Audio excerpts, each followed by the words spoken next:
In honor of this being the last commentary of 2020 that you may watch, I thought I would do something fun and fairly random to close the year out.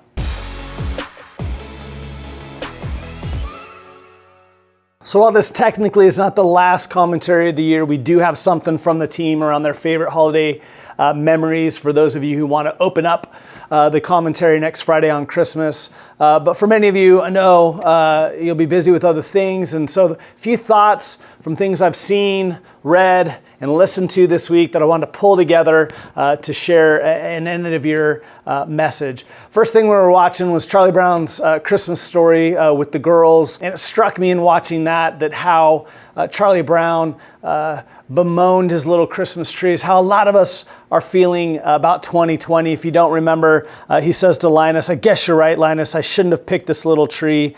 Everything I do turns into a disaster.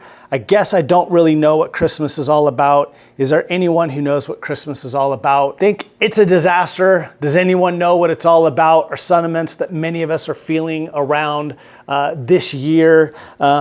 And even Charlie Brown's pessimism in general reminds me of how a lot of people, investors in particular, worry about what might lie ahead, or maybe even the monsters that we're having to face at any given point in time. Just before we hit play on the record button, Matt was asking me, was it last year, 2 years ago, that the market was crashing at Christmas? It was 2 years ago. Of course, we had the market crashing this March. Both times came to you in this channel and told you, hey, don't panic.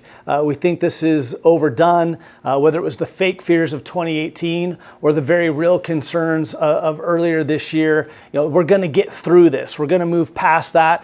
Of course, one of the big things that helped move markets and the economy past those scares was the Fed. And I won't belabor this point today, but I've spent a little bit of time, a few hours of my life, if you're willing to check out this week's written commentary, talking about all the bazookas that the Fed is firing. They made some more announcements this week to, again, help propel things moving forward. At the end of the day, though, this message is about tomorrow's hope. I'm in the midst of reading one of the few books I've got going is The Splendid and the Vile by Erik Larson. I highly recommend it, about England at the outbreak of World War II and all the bombing and reactions of the, not only Churchill, but the British citizenry. Great book. Similarly, just happened to catch a podcast with Sir Paul McCartney on it. And that got me going around with Charlie Brown's Christmas Tree in this way, which is, optimism is a necessity.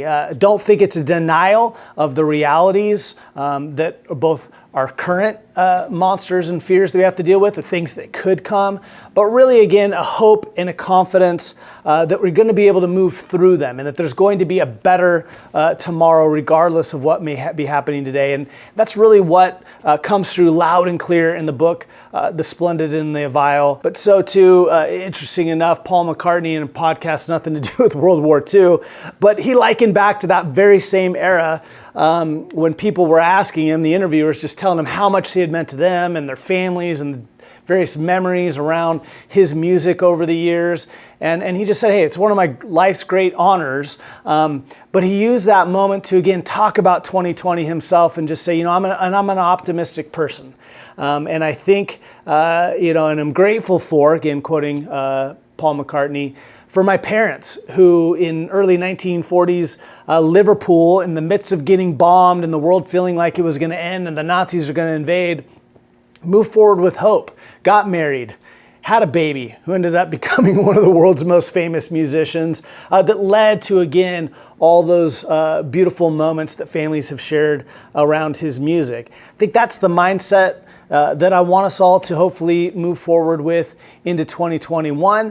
Whatever may come down the path in life, in the economy, in markets, understanding that it's always a little bit of both. Those fears are there. I know for me, The Splendid and the Vile, Erik Larson's book title, could certainly be the title of my autobiography for 2020, were I to do it. But there is still that beauty. There is still that splendidness.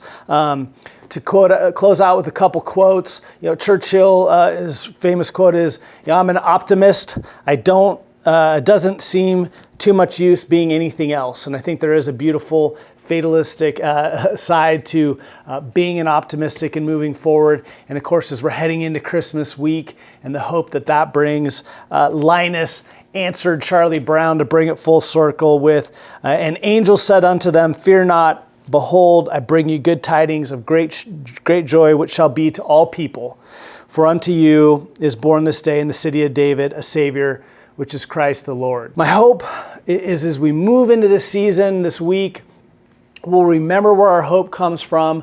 We'll remember what a blessing we can be in bringing hope to other people. And I'm going to close with this story, which is a story of this week, walking out of my office and seeing Craig Bishop and Amy Jo talking, and Craig was just beaming, and I stopped to listen, and he was just talking about how much he misses you all and how much clients mean to him, particularly the Christmas holiday party that we throw with people at the Mac. And he was telling Amy Jo how wonderful it is and how he looks forward to it all year, a sentiment surely shared by our team in general. And she was equally beaming and saying, man, I wish I could see it, and I can't wait to go next year and have all those moments. And maybe you're like me, every now and then you wonder how people are talking behind your back. As for this team, we talk glowingly about missing you, being so excited to see you in 2021, the hope that you bring to all of us.